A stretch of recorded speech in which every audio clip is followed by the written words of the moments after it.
오늘 주신 본문의 말씀 가지고 적극적으로 고독하라. 적극적으로 고독하라. 자, 오늘 우리가 선택해야 될 선택의 또 다른 가치는 바로 고독입니다. 고독을 택하라. 뭐라고요? 고독을 택하라는 주제로 말씀 전하도록 하겠습니다. 고독 좋아하는 사람 있을까요? 그냥 고독은 누구나 피하고 싶은 대상입니다. 그죠? 그리고 고독은 부정적인 어감의 단어입니다. 그래서 고독은 만약에 겪고 있는 사람들이 있다면 선택한 것이 아니라 다 당한 것이죠. 그래서 고독의 시간을 당하고 있다라고 느끼고 표현합니다. 근데 오늘 하나님의 말씀은 오히려 더 적극적으로 고독의 시간을 확보하라는 것입니다. 더 우리가 고독을 선택해야 할 필요도 있다는 것입니다. 의아한 일이죠. 근데 때로는 우리가 피하고만 싶은 그 고독과 외로움의 시간, 왜 이런 시간이 나한테 찾아왔는지 알지 못하는 정말 힘겹고 버거운 그 갈증나는 그 광야의 고독이 실은 우리 인생의 가장 복되고 아름다운 우리 인생의 성장점일 수도 있더라는 거예요. 오늘 이 시간 인생의 광야를 꾸역꾸역 견디고 있는 분들도 계실 거예요. 너무나도 거칠고 힘든 길을 한 걸음 한 걸음 너무나도 무겁게 내딛고 있는 분들도 있을 줄 압니다. 오늘 그런 분들에게 주시는 말씀이고 위로이고, 또 하나님 주신 축복의 행복의 겨우 루루랄라 꽃길을 걷고 있는 분들에게도 말씀드립니다. 그 축복과 은혜와 즐거움의 순간에도 우리는 늘상 예수님의 습관처럼 우리는 한적한 곳을 찾아 우리 철저히 고독한 시간을 확보하고 또 만들어가는 것이, 그것이 영적 성장과 또 우리 인생의 축복에 도움이 되고 기여되는 일임을 기억하시고, 오늘 좀 의아하지만 고독을 한번 인생 가운데 택하시는 그런 그 고독을 통해서 또 한번 성장하시는 그 아름다운 축복이 여러분의 삶 속에 넘치기를 주의 이름으로 축복합니다. 세계에서 가장 바쁜 사람 중에 속하는 빌 게이츠. 빌 게이츠는 다 아시죠? 그는 매년 의도적으로 1년에 2차례, 여러분 얼마나 바빠요? 그죠? 세계에서 가장 큰 기업을 경영한 사람들은 약간 주크버그나 스티브 잡스나 빌 게이츠 같은 사람들은 그죠? 별로 항상 보면 의상이 거의 똑같죠. 그 의상을 고르는 시간도 아껴야 될 정도로, 그래서 똑같은 패턴의 옷들 수십 벌을 사서 똑같이 입는다고 할 정도로 이렇게 시간을 아껴 살아가는 사람들이 1년에 2차례, 빌 게이츠 얼마나 바쁘냐, 1년에 꼭 2차례씩 한 2주간 정도를 Think Week라는 주간을 정해서 아무에게도 구애받지 않고 누구에게도 방해받지 않는 오두막집에 혼자 들어가서 약 2주 동안을 그냥 은둔하듯이 아무 연락도 안 받고 누구의 방해도 안 받는 그 2주간의 고독의 시간을 꼭 지낸다고 그래요. 이렇게 바쁠수록 그러니까 막 누리고 있는 축복을 막 이제 떠밀려가듯이 막 비튼 듯이 살아갈 때 그 2주간을 통해서 오늘도 사업의 방향을 다시 한번 정하고 이렇게 창의적인 생각과 아이디어를 뽑아내는 시간으로 꼭 고독의 시간을 확보한다는 거죠. 소프트뱅크 손정희 회장, 여러분 우리 오마하의 현인 워렌 버핏처럼 우리 아시아의 현인이라고 불리는 사람이에요. 손정희 회장 아주 굉장한 분이에요. 일본에 유학할 때 그러니까 여러분도 소프트뱅크는 잘 모르죠. 근데 소프트뱅크 하면 저도 처음에 갔을 때는 무슨 은행인 줄 알았어요. 근데 그가 일본 벤처 기업의 신하고요, 모든 투자 전략의 귀재로 아주 지금 중국에서 최고 부자이며 세계 갑부 서열에도 갑자기 올라간 그 마윈이나 알리바바 회장 있죠? 그 사람이 손정희한테 투자받아서 시작한 거예요. 놀래지도 않고 하여튼 대단한 분이에요. 대단한 분 진짜. 근데 그 입지적인 분도 아무리 바빠도 하루에 어떤 누구의 방해도 받지 않는 10분 이상의 시간을 항상 확보해서 그 시간에 조금히 몰두하며 그냥 고독의 시간을 꼭 보내는 걸로 유명합니다. 구글의 그 바쁜 회사가 모든 회사원들한테 업무 시간의 20%는 꼭 고독의 시간을 혼자 창의적인 시간에 몰두할 수 있도록 이렇게 독려한다고 그러죠. 은둔의 경영인으로 유명한 삼성의 이건희 회장, 지금은 힘겨운 투병의 생활을 보내고 있지만 이건희 회장도 항상 놀라운 깜짝 발표, 옛날에 그러죠. 마누라만 빼놓고 다 바꿔라, 이런 신경영 선언을 할 때마다 항상 그가 들어가는 굴이 있어요. 그는 한남동의 승지원에 들어가서 그냥 몇 날 며칠을 아무것도 안 하고 막 그냥 고독의 시간. 그러면 아무한테도 방해 안 받으려고 어떤 때는 초밥 몇 알로 이제 하루 종일을 버티기도 하고 48시간 이상을 한숨도 안 잔 채 몰두하기도 하는 그런 고독의 시간, 혼자만의 있는 시간을 항상 확보하고 만들어 간다는 거예요. 역사에 남는 철학자나 예술가, 과학자를 비롯한 아주 글로벌 세계적인 CEO들은 거의 대부분 모두 이런 고독의 시간을 확보하고 은둔의 시간을 항상 즐겼던 사람들일 때가 많다는 거예요.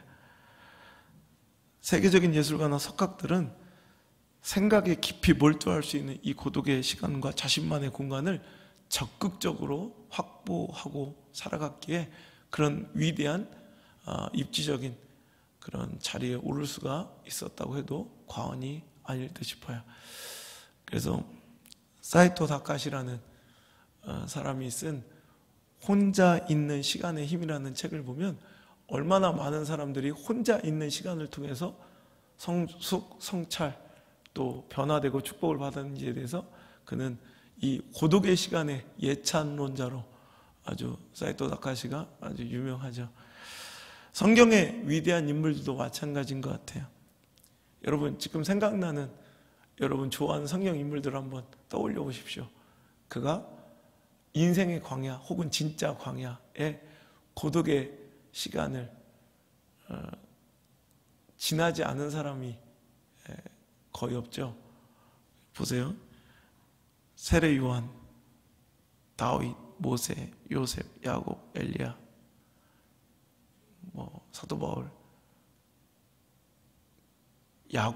우리 예수님까지도 모두 저는 그렇게 생각해요.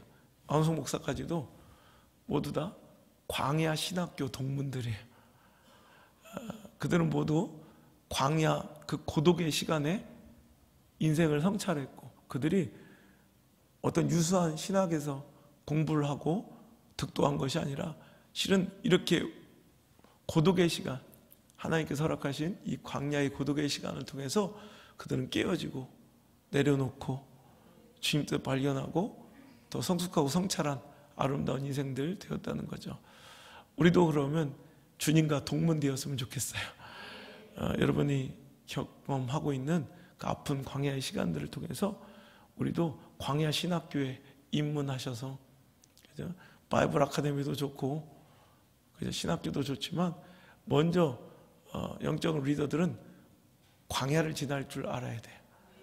그 고독의 신학교를 지날 줄 알아야 되는데, 그러니까 제가 싹수가 있다 없다, 그리고 제가 좀 하나님께서 쓰시겠다 해서 이걸 보려면 고독의 흔적을 보면 알아요. 그리고 광야를 지나는 태도를 보면 알아요. 큰 그릇이 되지 못할 사람들은 그냥 인간관계에 막 그냥 놀아나요. 그럼 막 그냥 가벼워요. 묵직함이 없어요. 항상 고독과 광야의 시간을 경험하지 않고 광야의 신학교를 거치지 않은 사람들을 보면 가벼워요, 가벼워. 그런데 묵직하고 원래 깊이 있는 영성가들은 반드시 광야의 신학교, 이 고독의 시간을 견뎌낸 사람들, 그 고독의 흔적과 훈장들이 많은 사람들이 묵직하고 영성 있는 깊이 있는 그런 사역들을 감당해 내더라는 거예요. 예수님도 마찬가지예요. 이 고독은 예수님의 습관이셨습니다. 예수님의 적극적인 선택이셨습니다. 우리가 선택 시리즈를 시작할 때 우리 인생에 꼭 필요한 가치들을 하나씩 우리가 붙잡으며 살아가자는 취지로 이제 19번째 시간이 되었는데, 이번 우리 방송 PD들이 그러더라고요. 목사님, 이 시리즈 끝날까봐 제가 재밌는 책을 볼 때 저도 그러거든요. 이 책이 막 빨리 다 끝이 다가오는 게 싫어서 때는 접어놓고 그 책의 결말을 좀 남겨둘 때가 있어요. 그런데 이번에 PD들도 목사님 끝나면 바로 책 나올 거냐고 물어보면서 요즘에 방송 녹음하는데 막 펑펑 울더라고. 자기에게 들려주는 말씀 같다고. 여러분도 꼭 하나씩 중요한 가치들을 한 주에 한 개라도 붙잡아 봤으면 좋겠어요. 그런데 그 선택의 기준은, 옳고 그름의 기준은 하나라고 그랬어요. 예수님의 예수님. 예수님이라면 어떻게 하셨을까? 이게 우리의 유일한 기준이어야 돼요. 절대적인 기준이어야 돼요. 그러니까 오늘도 세상의 가치나 나의 물질의 유익, 이런 감정과 관계 따위 확률과 가능성, 통계, 분석, 그래프, 미래학자들의 예측, 논문, 이런 것이 우리 인생의 선택의 결정의 기준이 아니라, 우리 선택과 결정의 최고 권위가 아니라 딱 하나, 하나님이셔야 돼요. 예수님이셔야 돼요. 하나님 나에게 어떤 삶을 기뻐하실까? 또 예수님이라면 무엇을 선택하셨을까? 그럼 우리는 그 뜻 따라 살아가는 것이 옳은 선택일진데, 오늘 말씀을 보니까 예수님은 고독 마니아예요. 고독 매니아. 그죠? 고독을 선택하시고 살았다고요. 오늘도 15절, 예수의 소문이 더욱 퍼짐에 수많은 무리가 말씀도 듣고 자기 병도 고침을 받고자 하여 모여오되. 16절 시작. 예수는 물러가사 그 분주함 속에 섞여 있지 않으세요. 한적한 곳으로 스스로 들어가셔서 거기서 기도하시는 거예요. 리더는 이런 거예요. 막 몰려들고 환호한다고 그곳에 막 노란하고 그 관계에 노란하는 게 아니라, 때로는 일부러 격리하는 거예요, 자기를. 그리고 한적한 곳으로 스스로 들어가시는 거예요. 여러분, 이건 예수님의 습관시인데, 여러분 핑김에 바로 4장 한번 보세요. 4장에도 42절, 자 읽어보겠습니다. 42절 시작. 날이 밝음에 예수께서 나오사 한적한 곳에 가시 무리가 찾다가 만나니 거기서 떠나시 못하게 만류하매, 예수께서 이르시되 내가 다른 동네들에서도 하나님 나라 복음을 전하여 하리라.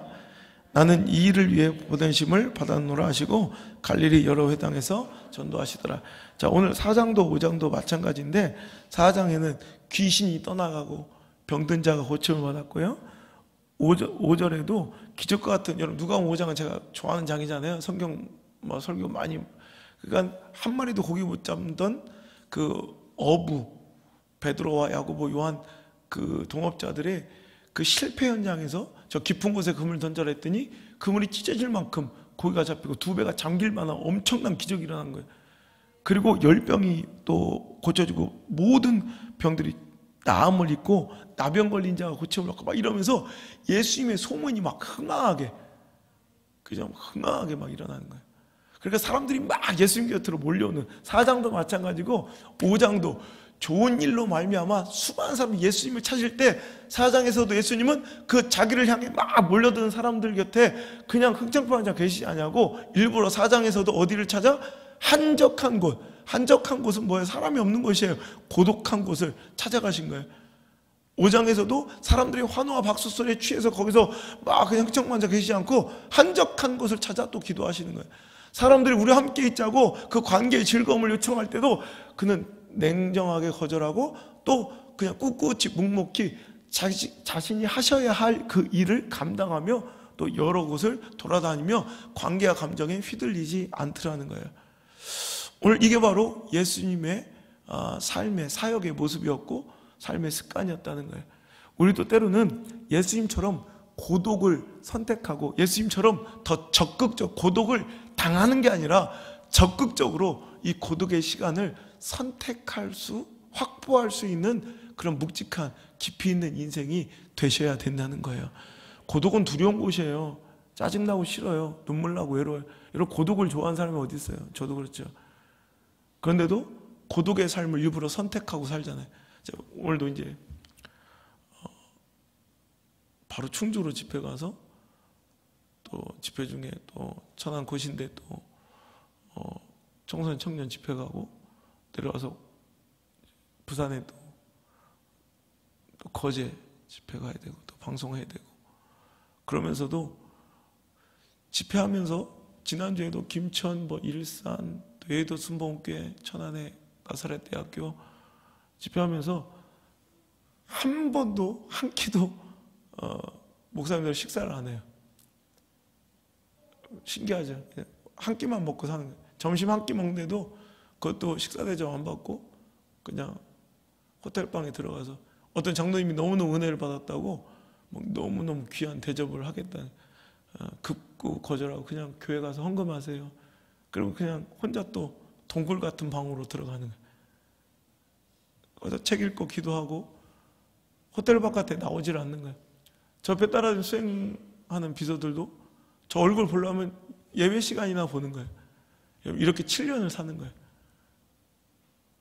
어떤 때는 이게 너무 힘들고 외롭고 너무 고독하고 눈물 나는 삶이에요. 그런데도 이 시간을 적극적으로 확보하지 않으면 내 영성이 무너지고 내 인생의 틀과 방향이 바뀔 것을 알기 때문에 그 흥청망청과 즐거움의 관계 스스로 거절하고 오늘도 때로는 한적한 곳을 찾아 그냥 그 시간을 선택하는 거예요. 오늘도 우리가 고독의 시간을 통해서 때로는 이것이 꼭 사람들 속에서 외로움이 아니라 물질의 광야, 질병의 광야, 또 관계의 광야, 또 영적인 광야를 만나 허덕이며 내가 선택한 길이 아닐지라도 그 고독의 시간을 만날 때가 있어요. 정말 광야를 지날 때가 있다고요. 여러분 그럴 때 이 시간을 재수없게 생각하고 복골복 짜증나게 재수없게 찾아온 우연의 시간이 아니라 하나님의 의도된 날 향하신 시간임을 기억하시고 그 의도된 광야, 그 고독의 시간을 잘 버티고 견디시길 바라요. 인생은 버티는 거예요. 내가 신학교 가서 강의할 때 그랬다고 그랬죠. 목사님 목회가 무엇입니까? 글쎄 가만 보자. 목회가 뭘까? 생각해보니까 목회는 버티고 견디는 게 목회더라고요. 버티는 거예요. 견디는 거예요.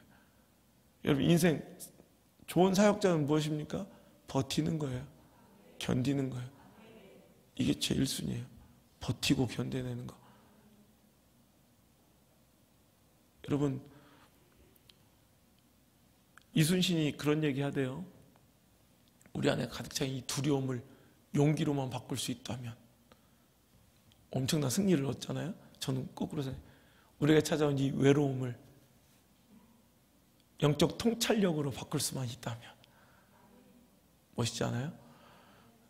나 혼자 고독의 시간을 선택하고 새벽 2시에 쓰면서 내 자신이 되게 놀라웠는데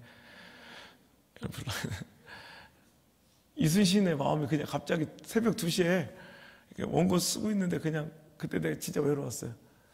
그냥 막 눈물이 나는데 그때 그냥 그런 생각 들더라고요. 이 외로움을 통찰력으로 바꿀 수만 있다면 얼마나 강력한 인생이 될까.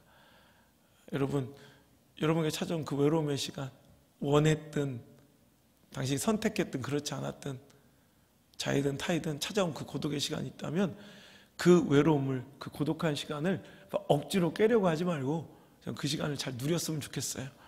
그 시간을 영적 통찰의 시간을 가져서 오늘도 그 시간은요 허무하게 그냥 낭비될 시간이 아니라 혼자 그냥 방구석에 누워서 굉장히 좀 어렵고 힘든 시간 같고 빨리 끝나버렸으면 하는 시간 같지만 그 시간을 그렇게 험하고 의미 없는 개고생으로 끝내지 말고 그 시간을 영적 통찰의 시간, 그 외로움과 고독의 시간은 이제 나의 모든 시선이 하나님께만 집중되는 시간입니다. 그래서 고독은 우리에게 중요한 거예요. 여러분 우리가 외롭지 않을 때는, 고독하지 않을 때는, 사람에게 둘려 막 환호받을 때는 여러분 하나님이 잘 안 보여요. 이거는 저도 그래. 얼마 전에 김문우 목사님 같이 만나서 그때 목사 이렇게 뜰 줄 몰랐다고. 목사 이렇게 바빠질 줄 몰랐다고. 그래서 목사 이제 많이 힘들지. 이거는 겪어본 사람들만 하는 거예요.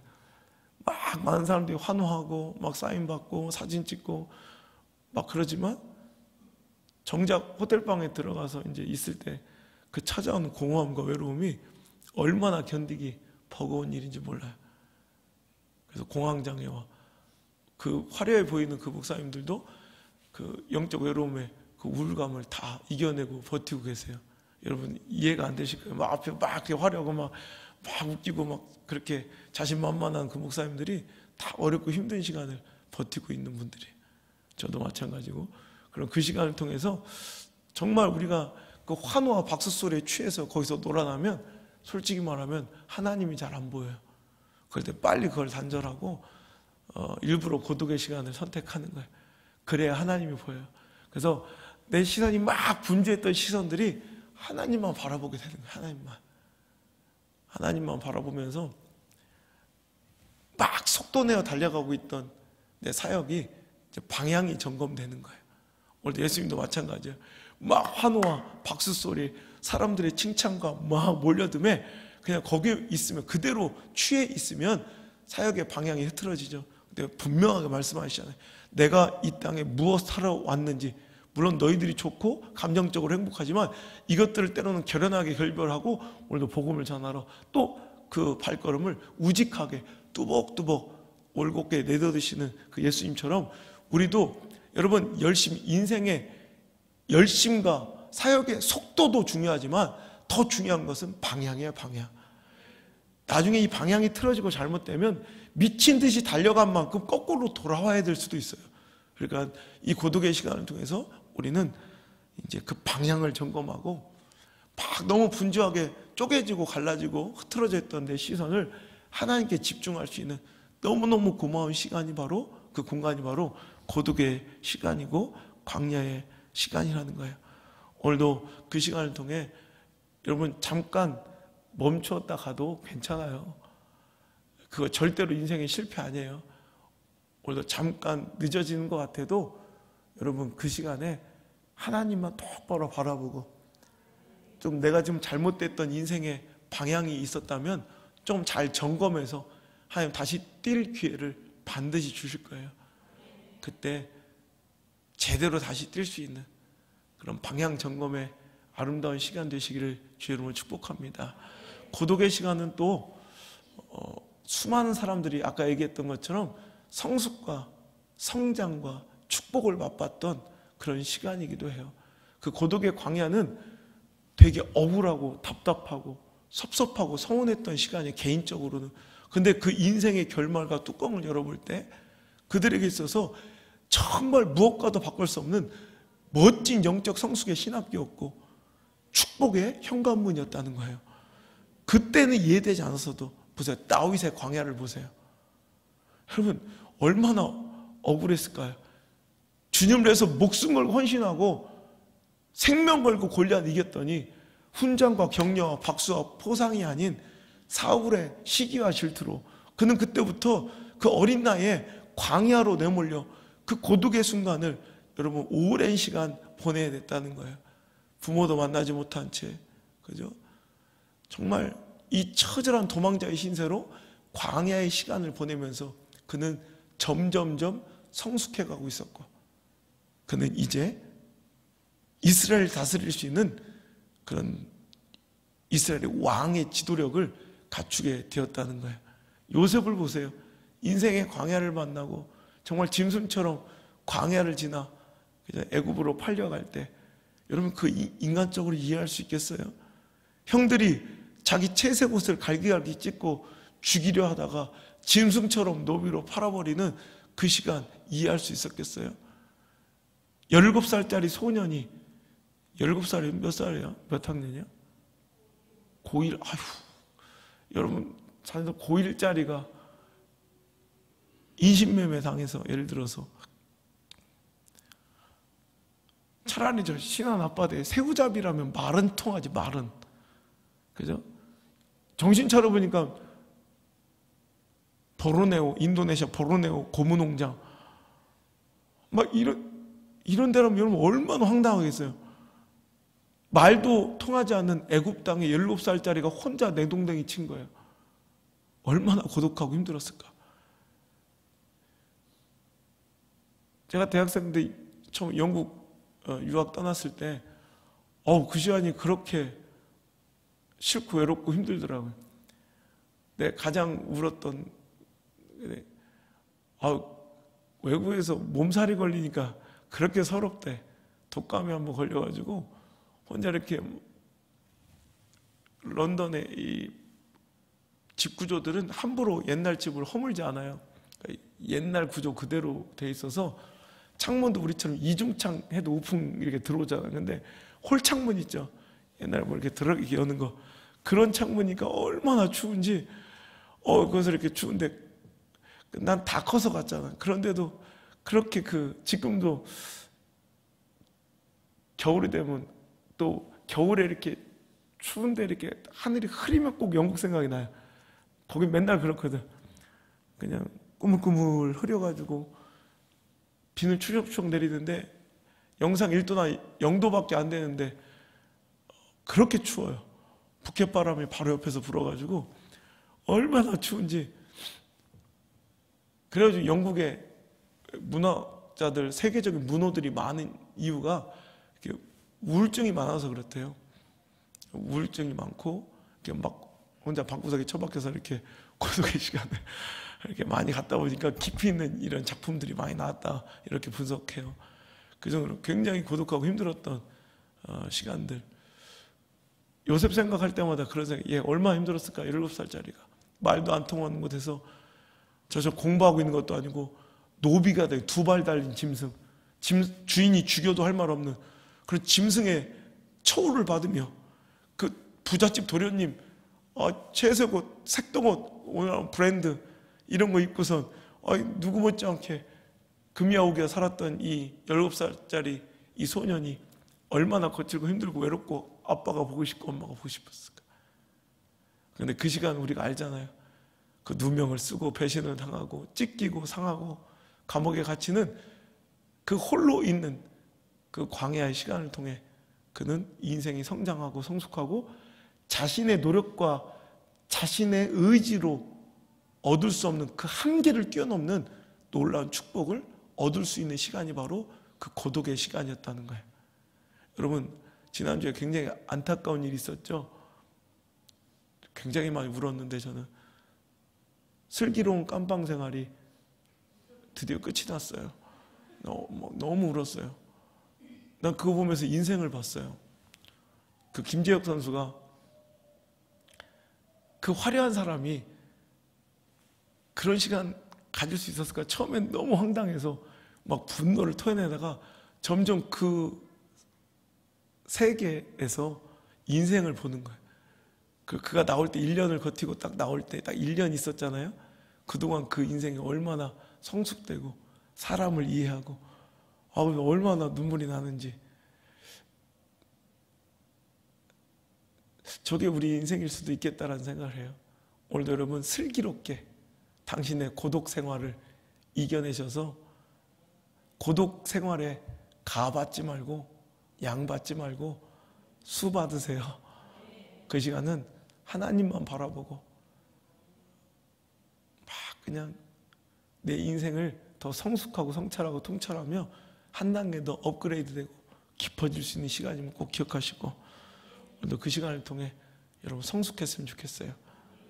사무엘이라는 막 젖뛴 어린 나이, 그러니까 우리 주와 같은 저런 놈을 목사님 집에 그냥 맡긴 거예요. 얼마나 눈에 밟힐까. 그 얘기는 젖뛰자마자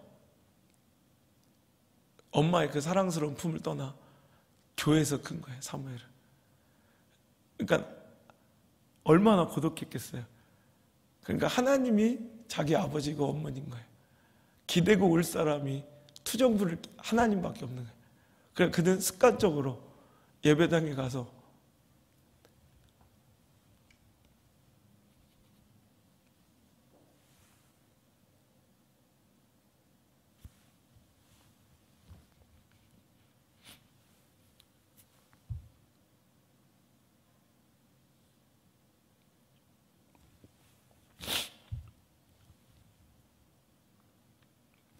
하나님께만 매달리며 사는 거예요. 근데 하나님께서 그를 만나주셨고 그의 말 한마디도 땅바닥에 떨어지지 않는 민족의 지도자가 되어 시대의 암울한 영적 어둠을 깨트리는 시대의 유일한 희망으로 하나님께서 사용하시는 위대한 종이 된 줄 믿습니다. 전 지금 생각해 보면 당신의 인생 가운데 가장 잘한 것이 무엇입니까? 제가 이런 질문을 인터뷰할 때도 많이 받잖아요. 저는 내가 온양수 목기를 개척한 거라고 얘기해요. 그리고 그때는 너무너무 어렵고 두려운 선택이었지만 이 낯설은 땅으로 혼자 결혼도 안 한 총각 전도사가 신대원, 내가 지금 요즘은 신학교 다니고 우리 안 전도사도 이제 좀 있으면 졸업하지만 요즘 신학생들 보면 되게 귀여운 거예요. 내가 저 나이였겠구나. 나는 그때 내가 되게 컸다고 생각했거든. 그 어린 놈이 혼자 내려와서 생개척을 할 때 그때 얼마나 고독하고 외로웠는지. 나 사람이 여러분 그리운 건 아시죠? 사람 그리운 건. 근데 사람이 여러분 고파본 적 있어요? 나 사람이 고파보긴 처음. 나 인기 많았거든 옛날에. 대학교 다닐 때 난 팬클럽이 있었고 그냥 하루에도 내가 옛날에 막 쓰레기처럼 살아갈 때는 내가 있는 식당이나 내가 있는 클럽이나 내가 있는 술집에는 나를 만나러 오는 한 5, 60명은 있었어. 거기 꽉 찰 때. 나 항상 사람들 사이에서 이렇게 이렇게 흥황하게 살았다가 여기 내려와서 아무도 모르는데 이러다 혹시 말을 잃어버리는 게 아닌가 싶을 정도로 외롭고 힘들었던. 내가 맨날 그러니까 교회밖에 없는 거예요. 강대상밖에. 강대상에 맨날 매달려서 4년 정도 그냥 강대상에서 엎드려 살았던 그 시간이 나를 가장 성숙하게 나를 영적으로 깊이 있게 만들어놨던 거기가 신학교였어요. 그 자리가 신학교였다고. 여러분 분명히 고독의 시간을 지나야 될 거예요. 그 시간 사무엘처럼 요셉처럼 다니엘처럼 다윗처럼 그때 하나님 만나시고 인생의 방향 잘 설정하시고 그러므로 인해 성숙과 성장을 맛보시며 깊이 있고 묵직하며 내 한계와 내 노력으로 얻을 수 없는 감히 성취하고 쟁취할 수 없는 하나님 주신 축복을 누리는 그런 귀한 시간 되었으면 좋겠습니다. 지금 생각해보니 그래요.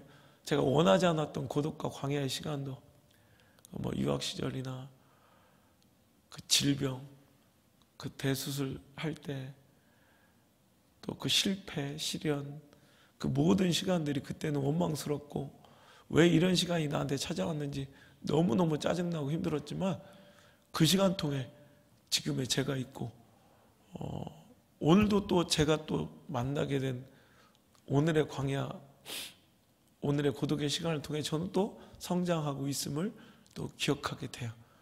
여러분 광야가 가장 좋은 점이 뭔지 알아요? 광야는 이 고독은 이 한적한 곳은 내 자아가 박살나는 곳이에요. 난 지금도 생각해. 만약에 하나님께서 저에게 그 고독의 시간을 진짜 내가 그래서 우리 자녀들한테도 부모들한테 내가 상담해 줄 때 이런 얘기 내 인생에 부모도 전혀 도움이 되지 않은 철저하게 외로운 시간이 한번 온다. 그때 하나님 붙들어야 된다. 그러려면 꼭 내 자녀들 기도의 자녀 만들어야 된다. 당신이 도와줄 수 없다. 제가 이런 얘기 많이 들어보셨죠? 제가 그런 얘기 많이 했죠. 왜 내 경험이에요. 우리 엄마 아버지가 도움이 안 되는 내 인생에 진짜 처절하고 철저하게 외로운 시간이 있었어요. 정말 너무너무. 근데 그 시간에 내 모아놨던 자아들이 다 박살내요. 제가 굉장히 자존심도 강하고 승부욕도 강하고 제가 혈기도 많고 진짜 자아가 굉장히 센 사람이에요. 그 에고를 하나님께서 박살내시는 시간이 그 고독의 시간이에요. 철저하게 나를 고독하게 하신 후 철저하게 나를 내려놓게 만드시더라고요. 여러분, 광야는 그래서 좋은 거예요. 여러분, 조금 내 생각해봐도 이 광야와 고독을 만나는 분들 잘 생각해보세요. 내가 너무 날뛰었죠. 내가 너무 셌죠. 내 자아가 너무 셌죠. 내가 똑똑한 척 많이 했죠. 내가 다 할 수 있을 것 같았죠. 내 자식 새끼 내 마음대로 다 될 줄 알았죠. 내 노력과 성실로 내 물질 다 지켜질 줄 알았죠. 하나님께 철저하게 고독을, 그 광야를 만나실 때 완전히 무너지죠. 내 자존심도 없죠. 막 그냥, 그러니까 막 울면서 저한테 전화하시고 만나러 오시고 그랬잖아. 만약에 그 광야와 고독의 시간 아니었으면 막 그때 나를 그렇게 내려놓고 그렇게 겸손해질 수 있었을까? 광야는 바로 그런 시간이에요. 잘 나가고 형통한 줄 알고 내가 꽤 있어 보이고 대단해 보였던 나를 철저하게 다시 한번 들여다보게 돼요. 내 자아를 산산조각내고 나를 바라보면서 결국 깨닫는 결론은 뭐냐면, 아, 하나님이 하셨구나. 그리고 나는 하나님 없이는 아무것도 할 수 없는 존재이구나. 그래서 영적 승리나 큰 축복과 안정 뒤에는 반드시 이런 고독의 시간, 이 광야를 만나야 돼요. 하나님 그 광야의 시간을 주심으로 내가 아무것도 아닌 사람임을 알게 하셔서 이제 하나님만 붙들 수 있도록, 하나님께만 철저하게 매달리고 겸손해질 수 있도록 만들어주시는 축복의 시간이 바로 광야의 시간이라는 거예요. 오늘 그 시간을 만나셨습니까? 축하합니다. 그 시간 잘 버티시고 저랑 같이 잘 견디셔서 먼 훗날 이 광야 이야기하면서 웃을 수 있는 그런 멋진 사람들 되었으면 좋겠어요. 야곱이라는 인생이 있었어요. 잔꾀의 달인, 술수의 달인, 맨 속임수와 자기 잔꾀로 인생을 컨트롤하며 살았던 사람이에요. 그죠? 장자권도 빼앗고 장자의 축복도 잔꾀의 속임수로 형 에서 것을 빼앗아, 그것 때문에 어린 나이에 도망쳐 이제 사랑하는 엄마 그 품을 떠나 외삼촌 라반의 집에 20년을 이제 머물게 된 거죠. 그것 자체가 그에겐 또 광야고 고독의 시간이었죠. 그런데 그런데도 불구하고 그 자아가 안 깨져. 거기서도 자기 술수, 잔꾀, 그죠? 아렁지고 점 있는 것들은 자기 것이라 하여 또 그 물먹이는 앞에서 살고 나면 껍질 벗기고 보여주고 막 이런 거, 그게 유효하고 효과가 있었는지 모르겠죠. 하여튼 잔꾀로 살아가는 인생이에요. 잔꾀 대표주자. 근데 그가 야복나루에서 인생이 완전히 자아가 산산조각 났어요. 그가 모든 재물을 가지고 외삼촌 라반을 피해 이제 도망치듯 자기 고향 가나안으로 돌아올 때 부귀 명예 얻었지만 풍성한 축복은 누리고 돌아오고 지금 막 부자가 됐어요. 하지만 그 축복 가운데 자기는 아무것도 아닌 거 아니에요. 형 에서가 400인을 거느리고 자기를 죽이러 올 때 자기 힘으로 할 수 있는 게 아무것도 없는 거예요. 자, 잔꾀쟁이, 그 꾀쟁이, 자아가 살아 날뛰는 야곱이 그날 밤 야복 나루터에서 간절히 주님께 매달려 모든 사람을 다 보내고 자기 혼자 남아 간절히 그 야복나루의 그 고독의 시간, 하나님과의 그 기도의 혈투를 벌이고 결국 그는 환도뼈가 위골되고 박살나면서 그는 육체적으로는 장애를 입었지만 그때 자기 자아가 환도뼈와 함께 위골됨으로 인해 그 자아도 박살남으로 인해 자아가 다 산산조각남으로 인해 그는 이제 철저히 하나님만 의지하고 의존하는 몇진 겸손의 종이 돼요. 그때 그에게 주신 하나님의 진짜 축복이 오히려 그때 완성되는 인생의 터닝 포인트예요. 오늘 여러분의 그 고독의 시간이 야곱의 야복나루처럼 인생의 터닝 포인트가 되었으면 좋겠어요. 히스기야는 왕이에요. 자기 뜻대로 되지 않는 게 없어요. 모든 것을 누리고 있어요. 하지만 그가 죽을 병에 걸리자 그는 이제 아무도, 자기가 뭔가 대단한 줄 알았는데 하나님의 역사하신 가운데 아무것도 아닌 존재라는 걸 깨달고 그는 벽을 향하여, 그 벽을 향하여 얼굴을 대고 아무것도 바라보지, 이제 인생을 하나님만 바라보며 오늘로 매달리기 시작해요. 이거의 인생은 엘리야의 로뎀나무 아래를 보세요. 바로 여러분 전장 18장의 갈멜산상에서 여러분 얼마나 놀라운 영적 승리를 거뒀습니까? 바알과 아세라 선지자 850대 1로 혼자 맞짱 떠서 제단불에 불이 떨어지고 그 더럽고 패악했던 이스라엘의 그 더러운 영적 그 모든 그런 추악한 것들을 다 처단하고 영적 승리를 모든 만민이 보는 앞에 누렸어요. 여러분 대단한 줄 알죠? 내가 이제 뭐든지 할 수 있을 것 같죠? 3년 반 동안 비가 내리지 않던 그 가물고 메마른 땅에 그의 간절한 기도로 소낙비가 쏟아져요. 이제 못할 것이 없죠. 당당하죠. 이제 모든 것이 다 내 것 같죠. 그때 그는 고독의 시간을 만난 거예요. 광야를 하룻길을 걸어가 로뎀나무 아래서 죽기를 청하는 그 모습이 여러분 영적 승리와 환호 뒤에 찾아오는 이런 공허함과 그런 영적 큰 승리를 겪은 위대한 종들의 그 공허함과 너무나도 닮았어요. 제가 프라이버시가 있어서 다 말씀드리지 못하지만 제가 일전에 한번 그런 얘기 했죠. 그 큰 붕을 이룬 그 목사님들 한번 만나서 호텔에서 이렇게 같이 얘기하는데 누가 한 명 자기 솔직한 자기 나약함을 얘기하자 다 꺼내놓으시는데, 야, 그 대단한 기라성 같은 분들이 다 그런 위기와 고독과 외로움과 그 막 공황장애와 우울증과 싸우고 있다는 것을 다 그렇다는, 다. 난 너무너무 놀랐어요. 난 나만 그런 줄 알았거든. 엘리야도 그래, 엘리야도. 나만 혼자 남았거늘, 나만 혼자 남았거늘. 그렇지만 그렇지 않다. 오늘도 여러분, 그때 그가 느낀 것은 무엇이었을까요? 그래, 내가 한 줄 알았는데 나는 아무것도 아닌 거야. 내 자아가 산산이 조각나고 이제 오직 하나님만 붙들어야 되는 거야. 겸손해지는 거예요. 낮아지는 시간이에요. 여러분, 그 고독의 시간에 겸손해져야 돼요. 낮아져야 돼요. 제가 요즘에 좀 불안했다. 집회 가면 우리 교회 자랑을 너무 많이 해요. 난 집회하다가도 빨리 우리 교회 가고 싶을 정도로 너무 행복하고 막 그냥 화로가 탁 막 수족관에 나와서 막 날뛰듯이 우리가 막 살아있는 게 느껴지고 너무 행복했어. 이럴 때 한번 하나님께서 나를 고독의 시간으로 내보시거든. 아니나 다를까 막 여기 땅 한 것처럼 막 그냥 요즘에 막 정신없어 죽겠어요. 그러면서 막 눈물이 나는 거예요. 그러면서 또 깨닫게 돼요. 그래, 나는 아무것도 아니지. 하나님 도와주셔야 되지. 또 하나님 붙들어야 되지. 이 고독의 시간마저 없었으면 아유, 나 같은 게 얼마나 교만했을까 생각하면 아찔해.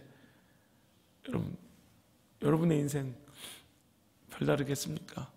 오늘 그 고독과 광야의 시간을 통해 오늘 여러분 살아 날뛰고 있었던 그 자아가 좀 박살나고 더 겸손하게 주님 앞에 나와 주님만 꼭 붙잡는 아름다운 시간 되시기를 주의 이름으로 축복합니다.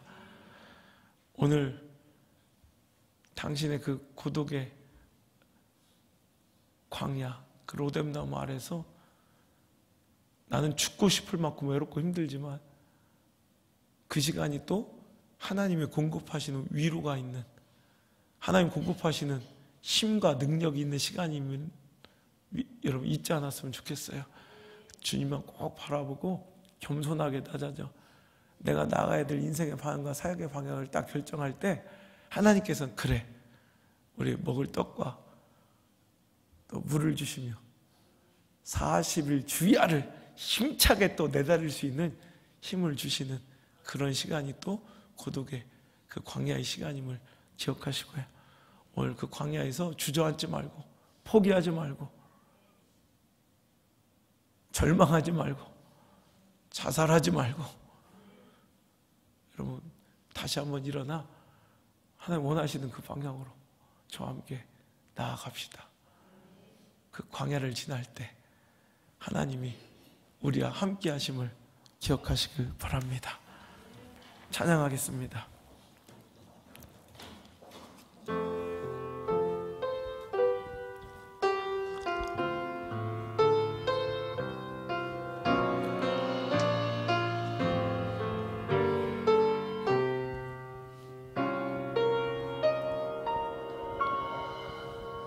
왜 나를 깊은 어둠 속에 홀로 두시는지, 어두운 밤은 왜 그리 길었는지,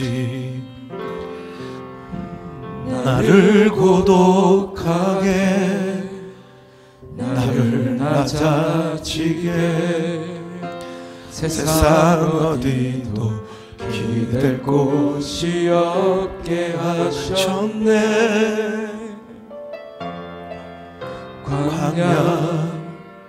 광야에 서 있네.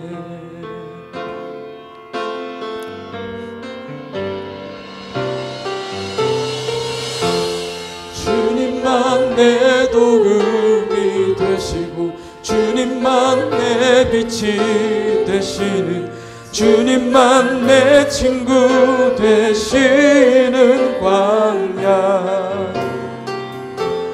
주님 손 놓고는 단 하루도 살 수 없는 곳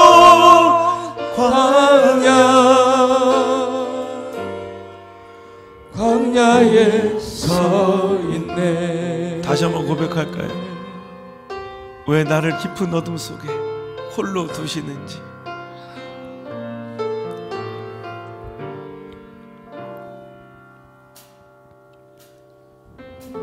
왜 나를 깊은 어둠 속에 홀로 두시는지, 어두운 밤은 왜 그리 길었는지,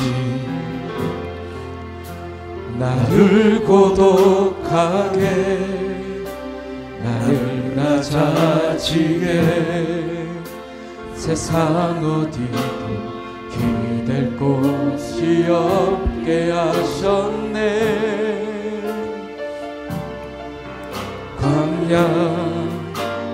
광야에 서 있네.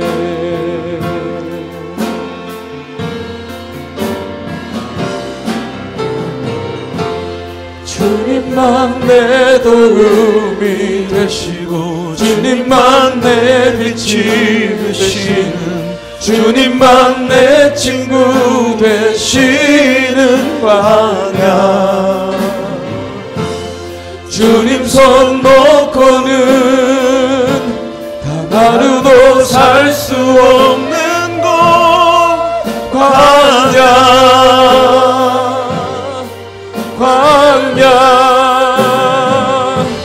주께서 나를 사용하시려, 나를 더 정결케 하시려, 나를 택하여 보내신 그곳 광야. 성령이 내 영을 다시 태어나게 하는 곳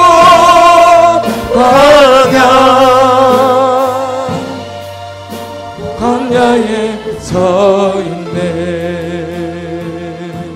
내 자아가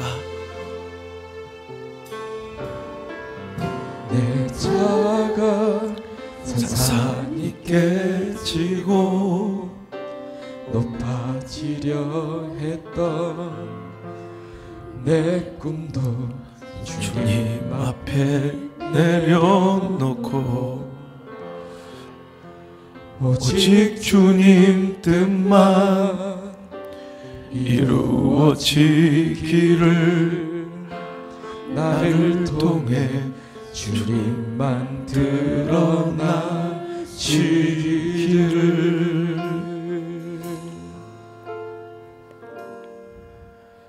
광야를 지나며. 왜 나를 이렇게 외롭게 고독하게 깊은 어둠 속에 홀로 두시는지, 그 어두운 밤은 왜 그토록 길고 추웠는지, 힘들고 버겁고 억울하고 서러웠지만 그 고독의 시간은 주님도 지나셨던 길이었고, 아니 주님이 적극적으로 선택하셨던 길이었음을 깨달으며 그 시간 그 모든 것을 내려놓고 분주했던 내 삶을 정리하고 주님만 바라보길 원합니다.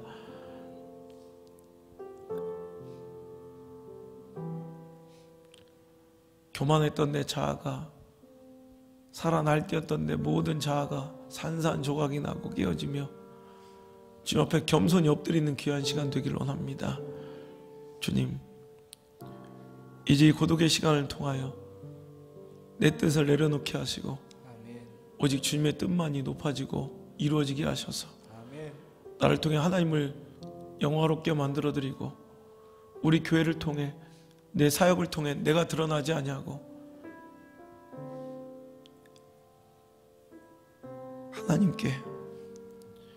하나님께만 그 영광 돌려드리는